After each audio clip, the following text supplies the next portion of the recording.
Lorena had never been to Italy and she was very keen to go to Rome. And as you can see from this slide, we got 90-day visa, so the decision was made and off we went. We jumped on a couple of trains and ended up getting off the station in Rome. Remember, travelling is the only way to live. Here's a couple of fun facts about Italy. Colosseum in Rome could hold over 50,000 spectators in the ancient times. But this is an important one. Italy gave the world brands like Ferrari, Lamborghini and Fiat. They did miss out on Jaguar, but we'll give them a break. The most important fun fact is the last one. At the Trevi Fountain, you must throw the coin with your right hand over your left shoulder and hopefully hit the fountain. This slide shows you that the majority of the sites you want to see are within 1 hour's walking distance. In the next two slides I've broken them down to show you how to get from the Spanish Steps to the Trevi Fountain. I hope these 3 slides make it easier for you to get from the Spanish Steps all the way through to the Church of Gesù. As you can see, total is less than 15-20 minutes. The slide on the left shows you from the church to the Colosseum is just a 19-20 minute walk. And the slide on the right shows you from the Colosseum to the Vatican is over an hour, basically. So you can also take the metro.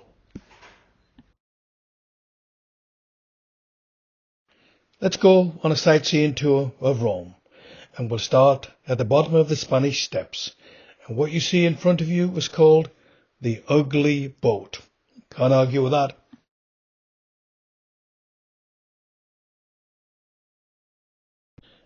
In this photograph, you can see the Spanish Steps leading to the church above. The name Spanish Steps comes from the Spanish Embassy location, which is in the plaza at the bottom of the steps.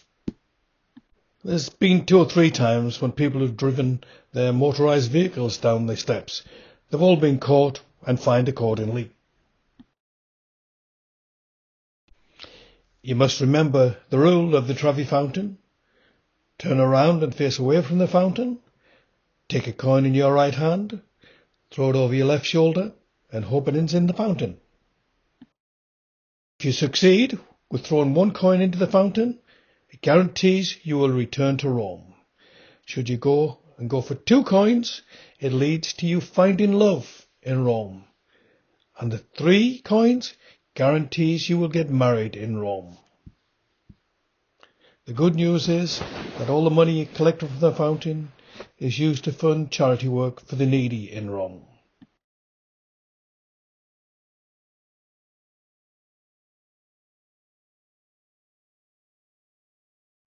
This photograph shows the Pantheon, and at front there you can see a traditional portico with the Corinthian columns. The dome behind is the largest dome in the world. When you consider the Roman Pantheon's design was from 2,000 years ago, with particular its unsupported concrete dome and the oculus, that's the hole at the top, it has been an influence for countless buildings throughout history. It truly is an architectural wonder. If you get the opportunity, climb the stairs. It's very steep, and at one point you're outside the dome. So that's quite exciting. The next couple of photographs are from inside the dome, and it gives you a good idea how big this dome actually is. And if you look at the second photograph, you can see the light coming from the ceiling. That's from the hole in the roof.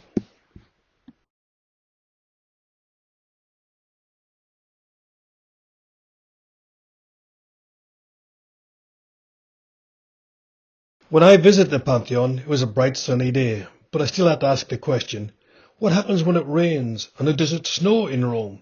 And the answer was yes to both. And they told me, just watch, and they showed me this video.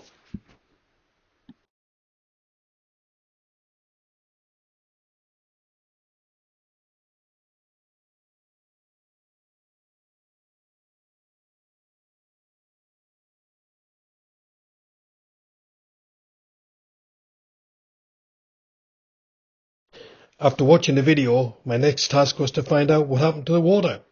So out into the centre I went, and I found this brown circle. And if you look closely, you will see the two holes in the centre. The brown circle is like concave, so the water runs into the two holes. There's also other holes around the outside of the building. The floor of the dome is a convex, so the water runs away to the outsides, down the holes around the outsides, and is dispersed. After wandering around the streets, it was getting rather warm, so we thought we'd pop into a couple of churches to shade ourselves from the sun. The first one is the Church of Gesu, and at the bottom of the church, if you look up, you will see the painting which was done by Giovanni Guelli in 1672. It actually took him 13 years to finish it. It's absolutely unbelievable. We left the church and a short 5-minute walk down to the Church of St. Ignatia, and again, if you look at the ceiling, you'll just be amazed at what these painters were able to achieve.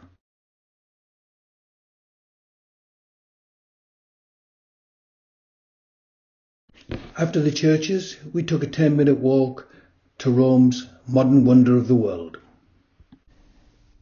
The Colosseum was built in the year 80 AD. It took 8 years to build, so it has been standing for over 2,000 years. When you're purchasing your ticket for the Colosseum, remember to get a combo ticket, and that'll give you access to the Colosseum, the Roman Forum, and other sites very, very close. Originally, outside of the amphitheatre, there was a 30-metre high statue of the Colossus of Nero. So the name Colosseum was actually derived from that statue, the Colossus.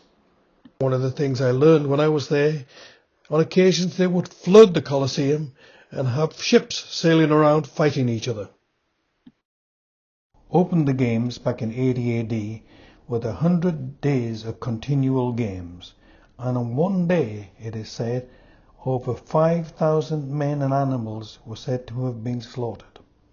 The Colosseum is also responsible for the extinction of the North African elephant, which lived north in the Sahara. They brought them to the games, and they eventually all were slaughtered. The Colosseum was famous for its gladiator fights. However, the gladiator's lifestyle was rarely a choice, and most often a simple necessity for survival.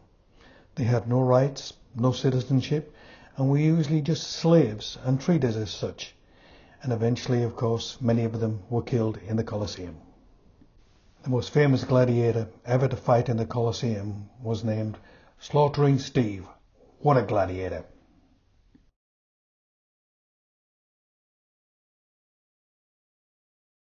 This is the Colosseum in 2008.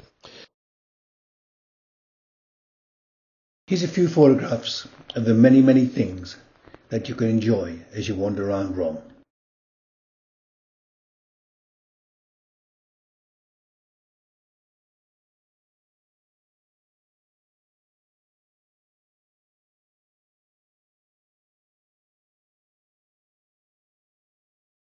This photograph shows you how close the sites are. Remember, buy your combo ticket and you have access to all 3 of these sites and a couple more. The final slide on my list is the Vatican.